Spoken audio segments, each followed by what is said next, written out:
અંજાર તાલુકાના મોડસર ગામે સરપંચ અને અગ્રણીઓ ડોક્ટરો દ્વારા દીપ પ્રાગટ્ય કરીને આંખના કેમ્પનો પ્રારંભ કરવામાં આવ્યો હતો. કેસીઆરસી અંધજન મંડળ ભુજના સહયોગથી કરવામાં આવેલ હતો. કેમ્પમાં 143 દર્દીઓની તપાસ કરાઈ હતી, જેમાંથી 2 ઓપરેશન નીકળ્યા હતા.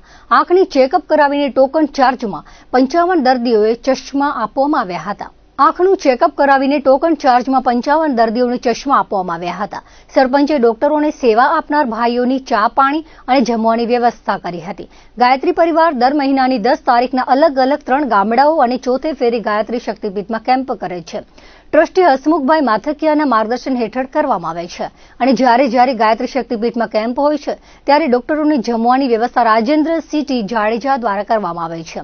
કેમ્પને સફળ બનાવવા સરપંચ નારાયણ ચાવડા, કાનજી મ્યાત્રા, કચ્છ જિલ્લા ભાજપના કારોબારી હરિભાઈ મ્યાત્રા, અંજાર તાલુકાના કિસાન સંઘના ઉપપ્રમુખ કાનાભાઈ રબારી, લખુ ભીખા અને ગામના અગ્રણીઓ ડોક્ટર રાજેશ ગઢવી, ડોક્ટર સીતાબેન રબારી, હેમેન મારવાડા, ગાયત્રી શક્તિપીઠના વ્યવસ્થાપક આશુતોષ વૈષ્ણવ, ગાયત્રી શક્તિપીઠના પૂજારી નટુભાઈ જોશી, શારદા સેવાશ્રમના ટ્રસ્ટી સુરેશ છાયા, પોલીસ અધિકારી રવુભાઈ જાડેજા સહિતનાઓએ તન, મન અને ધનથી કેમ્પમાં ખડેપગે સેવા આપી હતી.